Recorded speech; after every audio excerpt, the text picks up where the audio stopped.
kasi nung magkausap tayo, nawalan ng internet. Nawala ng internet. Ang tagal nagbalik, kaya na-end yung call. Tsaka feeling ko kung hindi nawala ng internet, ba abutin tayo ng siyam-siyam. Tagal natin nag-uusap. Ano ba, inayos ko kasi gamit ni mama. Okay. Hindi ka na matutulog. Ang pagsinghot ay katulad ng paghinga. So, hinga ko na lang. Exhale ko na lang.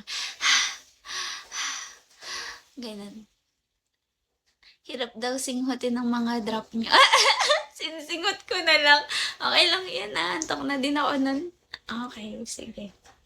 So, ano nga, yung napag-usapan natin, ay totoo ba yung lahat?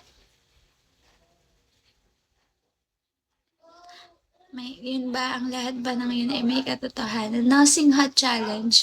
Pag di ka suminghat ng 30 minutes, bigyan kita ng summer. Ha? Talaga? 30 minutes? Teka, 11:21. So, ano yun? 51? 51? Hanggang 51 di ako sisinghot. Start na ha. Maya na lang, may pupuntahan pa kami ni mama pagdadrive ko pa siya. Sige, ingat kayo. Guys, please, huwag niyo i-remind sa akin na magsinghot-singhot. Uy, 31 ha. Sige, kaya natin yan. Kunwari, pag matutulog na, di ba? Ganyan. Sa bibig humihinga. 30 minutes, grabe, tagal naman nun. Pag nagawa ko, summer ko ha, sinasabi ko sa'yo. Ang hirap, parang bumibilis yung tibok ng puso. Ano yan, aso sa bibig na.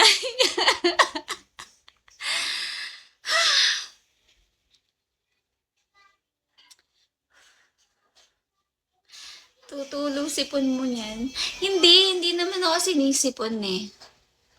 Wag man sabihin, baka baka mamaya tumulo. Diyos ko, wag natin pansinin yung oras. 30 minutes, dapat sana mag-end na ako para kumain kasi bukod sa gutom na ako, pipigilan ko pa yung pagsinghot ko.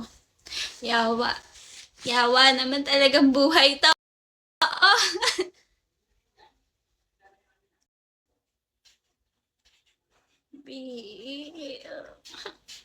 Hi, Choke. Anong racket mo now?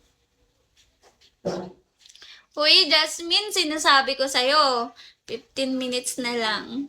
15 minutes na lang? Yay! Sige, kaya ko yan. Hindi ako nasingot ha. Na ganun lang ako ha. Baka mamaya sabi mo nasingot ako eh. Hay, dugong, kain ka muna. Baka may matay ka dyan. pag pinigilan mo pagsinghot mo. 15 minutes. Ilan na lang? 15 minutes pa din? Ikaw na lang magsabi kung